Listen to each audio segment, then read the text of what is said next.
pagi juga Ibu. Begini, saya tuh lagi butuh modal untuk usaha batik saya. Apakah bisa ya Ibu pinjam uang di sini?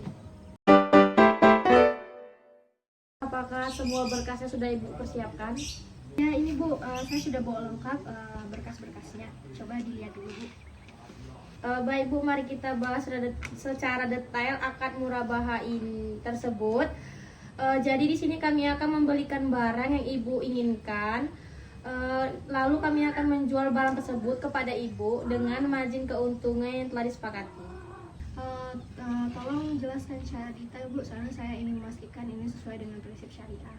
Di mana kami akan membeli mesin itu dengan harga 150 juta. Kemudian kami akan menjual kepada Ibu dengan harga 180 juta. Di mana cicilan selama 36 bulan, margin keuntungannya 20% per tahun. Apakah ada biaya tambahan ya Bu?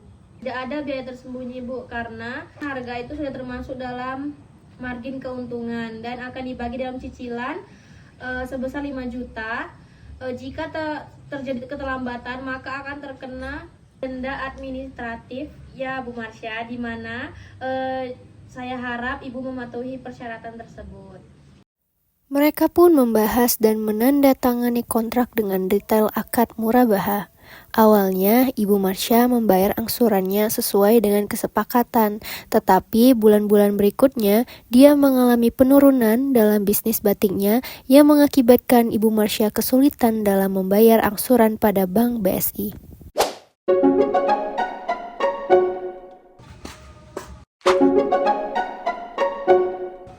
Ada masalah apa sih ya? Begini, penjualan batikku tuh menurun drastis. Jadi sudah 2 bulan terakhir ini aku tuh kesulitan untuk membayar angsurannya, pembiayaan murabahanya. Itu sih yang buat aku kayak pusing sekarang ini. Aku juga mengalami hal yang serupa. Usaha cateringku juga mulai menurun karena sepi yang besar di tempat kami. Sudah berapa lama kamu kesulitan membayar? 3 bulan terakhir, bank sudah mengirimkan peringatan dan mulai mengenakan dendanya. Oh, denda administrasi, bukannya itu bertentangan dengan prinsip syariah ya? Apa masalahnya? Mereka bilang itu bukan riba tapi untuk mendisiplinkan nasabah. Bu Marsha, kami sudah memberikan toleransi kepada Ibu, di mana membayar angsuran sudah menunggak 3 bulan. Saya ini sedang lagi mengalami kesulitan Bu. Penjualan batik saya ini menurun drastis. Tidak bisa apa ya bank ini lebih pengertian? Bu Marsha, toleransi yang saya berikan itu sudah habis. Di mana Anda belum membayar sama sekali. Kami memiliki prosedur, setiap keterlambatan akan kami kenakan denda. Bukannya itu riba ya? Kan tambahan. Tapi ini denda administrasi yang diatur dalam akad dan diawasi oleh DPS. Di mana ini adalah untuk menjaga disiplin dan untuk menutupi resiko, Bang. Saya ke Dewan Pengawas Syariah saja deh buat tanya apa iya ini bukan riba.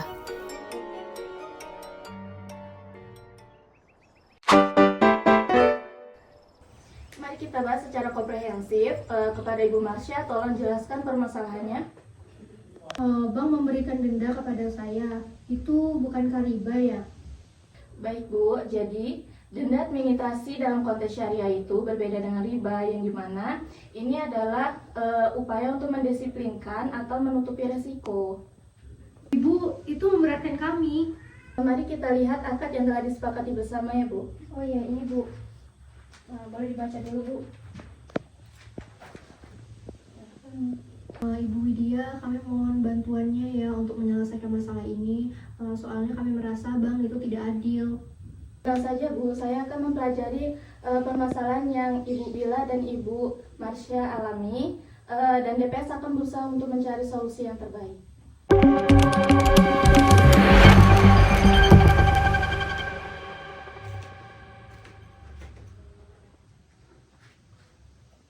Saya sudah menjalankan prosedur sesuai dengan ketentuan yang berlaku. Saya akan menyampaikan hasil pembahasan dari Dewan DPS kepada Ibu sekalian. Setelah beberapa kali pertemuan, DPS tidak dapat menemukan titik temu dikarenakan kedua belah pihak tidak ingin kunjung damai. Menurutmu apa yang harus kita lakukan? Bank tidak mau mendengarkan alasan kita. Sepertinya kita harus mencari jalur hukum. Arbitrasi syariah mungkin solusi yang terbaik untuk masalah ini. Tapi siapa yang jadi arbiter? Karena kita kan harus membutuhkan seseorang yang benar-benar independen dan paham syariah. Aku punya kontak Profesor Yona. Dia ahli hukum ekonomi syariah dan dikenal sangat adil. Oh ya udah, langsung aja kita hubungin.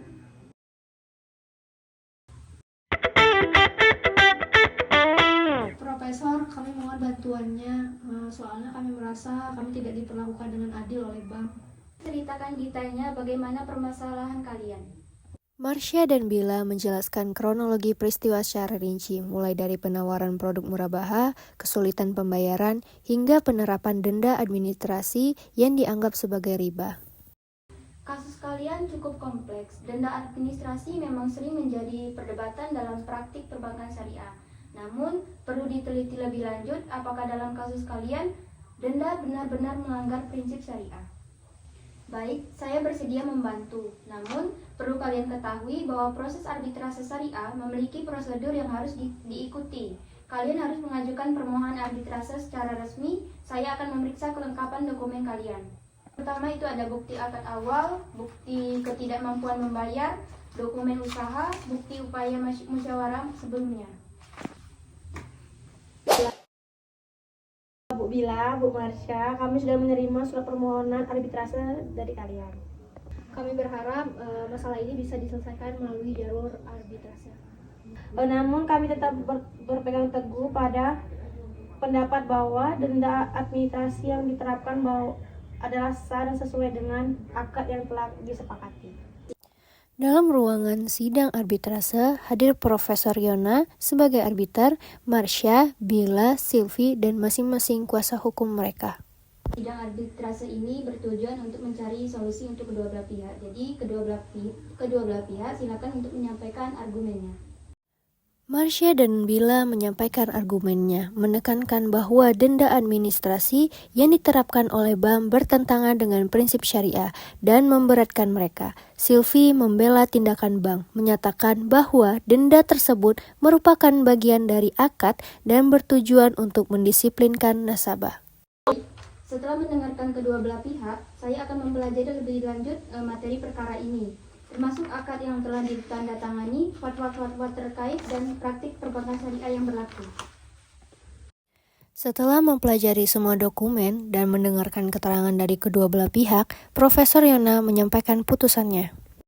Melalui proses pertimbangan yang matang, saya menyampaikan putusan arbitrase sebagai berikut. Pertama, terkait dengan tunggakan pembayaran, saya memahami bahwa Ibu Marsha mengalami penurunan omset yang signifikan. Namun, demikian kewajiban untuk membayar tetap harus dilaksanakan.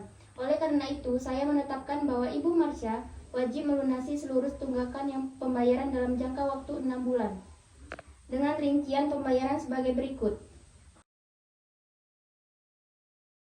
Kedua, mengenai denda administrasi, saya perlu menjelaskan bahwa dalam hukum Islam, denda atau penalti diperbolehkan dalam suatu akad asalkan memenuhi beberapa syarat diantaranya. Ditetapkan di awal akad, denda harus sudah disepakati sejak awal perjanjian, bukan baru dikenakan setelah terjadi keterlambatan. Selanjutnya, besarannya wajar. Denda tidak boleh bersifat eksploitatif atau memberatkan pihak yang memohon prestasi. Selanjutnya, tujuan untuk mendisiplinkan. Denda bertujuan untuk mendorong pihak yang memohon prestasi untuk memenuhi kewajibannya, bukan semata-mata untuk meraup keuntungan.